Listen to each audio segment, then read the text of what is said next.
नाशिकमध्ये विश्व मराठी साहित्य संमेलनाआधीच वादाची ठिणगी। विश्व मराठी साहित्य संमेलनावर त्र्यंबकेश्वर संस्थांचा पत्र काढत रोष। आयोजकांनी संत परंपरेचा अवमान केल्याचा आरोप।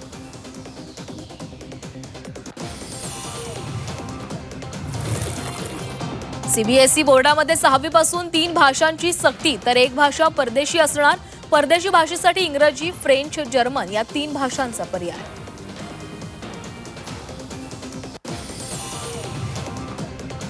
लव जिहाद कायद्यासाठी सरकारच्या हालचाली। पोलीस महासंचालकांच्या अध्यक्षतेखाली 3 बैठका। झी 24 तासला सूत्रांची माहिती। मराठवाड्याला अवकाळी पावसाचा तडाखा। पावसामुळे 19,000 हेक्टरवरील पिकांचं नुकसान, तर वीज कोसळून दोघांचा मृत्यू। नुकसानीचे पंचनामे करण्याचे आदेश।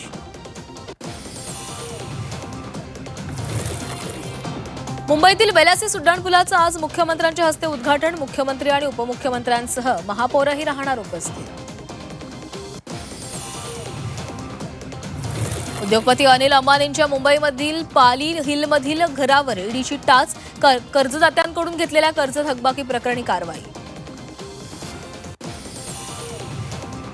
रश्मिका विजय आज विवाह बंधनामध्ये अडकणार। उदयपूरमध्ये शाही विवाह सोहळा।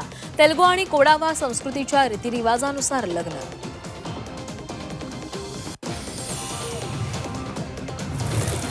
अर्जुन तेंडुलकर लग्नबंधनामध्ये अडकणार। जामनगरमध्ये प्री वेडिंग सेलिब्रेशन। तेंडुलकर कुटुंबाचा आनंद, अंबानींचा सहभाग। 3 ते 5 मार्चपर्यंत मुंबईमध्ये लग्न सोहळा। लग्नानंतर अवघ्या 3 वर्षातच काडीमोड। महाराष्ट्रात सर्वाधिक घटस्फोट। करिअर, कर्ज, सोशल मीडिया संसाराला घातक। विविध कारणांनी पती पत्नीमध्ये दुरावा।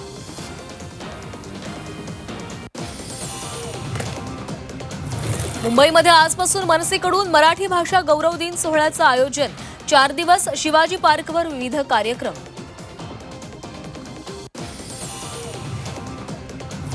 राज्य सरकारी कर्मचाऱ्यांसाठी आनंदाची बातमी। महागाई भत्त्यात 3% वाढ।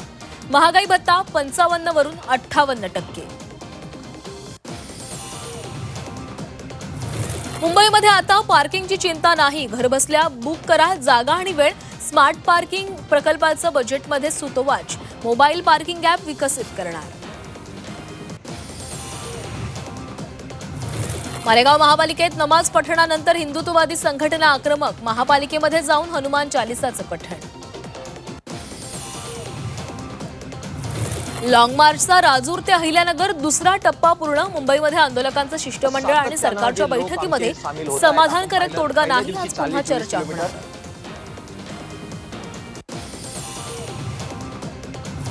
आयडीएफसी फर्स्ट बँकेच्या 590 कोटी रुपयांच्या घोटाळ्यामागील सूत्रधारांसह 4 अटक। हरियाणा लाचलुचपत विभागाची कारवाई। 4 7 दिवसांची पोलीस कोठडी।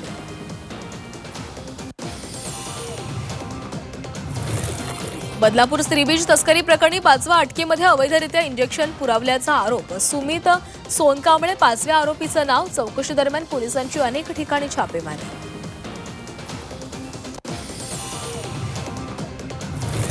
रेल्वन ॲपचा अजब कारभारावर प्रवासी नाराज। कॅन्सल तिकिटाचे पैसे ॲप वॉलेटमध्ये अडकतात। पैसे बँक खात्यामध्ये वळते होत नसल्यानं संताप। पैसे खात्यामध्ये वळते करण्यास कुठलाही पर्याय नाही।